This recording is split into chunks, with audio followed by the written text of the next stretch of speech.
This is Sid, a brilliant software developer in sales and marketing working at a U.S. Fortune 500 company.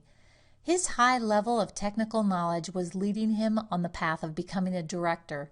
His professional aspirations were high, and he knew that he was on the right track. But there was one problem. Sid reported to various people, including his direct reports and to several bosses. Sid noticed that when he presented at staff meetings, people were clarifying information for him after he spoke. Plus, he had to repeat his message frequently. This had become an annoying part of his day. His native tongue was Hindi, and even though he had an excellent grasp of the English language, he spoke extremely fast. Not only that, he pronounced syllables and words wrong, which affected the way the words sounded. The cadence of his speech was different too. He was abrupt, choppy, and flat, and made him sound stern. The combination of these errors made him very difficult to understand. Sid's intelligibility was moderately low amongst his peers, the people who reported to him and to those whom he reported. When Sid met somebody for the first time, his intelligibility was even lower. He recognized that people were not understanding him by their confused looks and because of the questions they asked. He also noticed that people turned to his American coworkers to get clarification. He didn't feel like he was respected or taken seriously.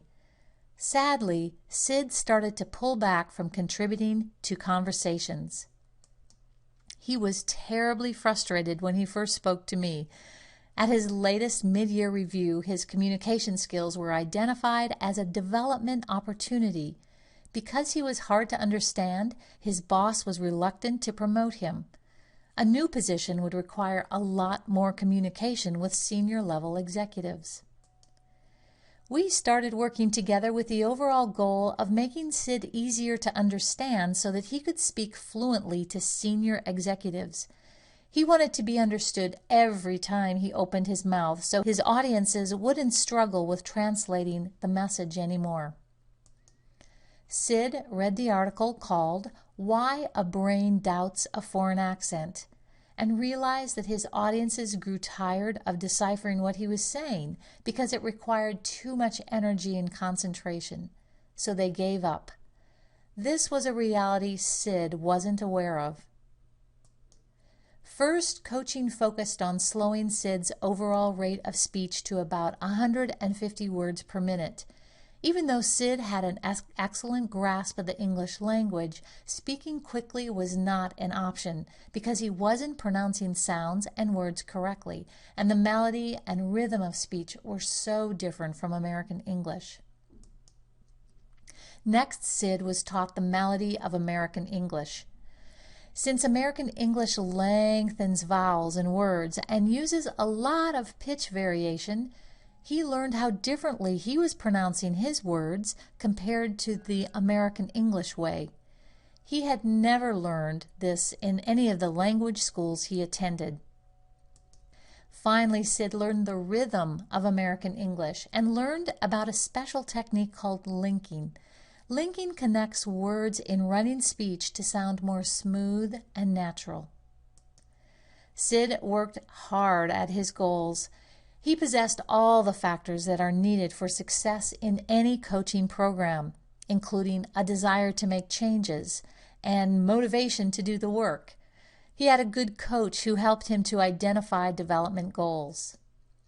He also had the support of his boss and others around him who were asked to assist in the development process. And finally, he understood well that the success of changing behaviors directly relates to the time he spent practicing. Realistic goals were made based on the time length of the coaching engagement. Sid did a lot of listening to others because without awareness, behavioral changes are impossible. Each goal started with an awareness of the changes that needed to occur. Then Sid learned the substitute behaviors and practiced them in an intentional, systematic way until he was incorporating his new skills into casual conversations and common expressions that he used at work. Sid was able to accomplish his goals in most conversations that he engaged.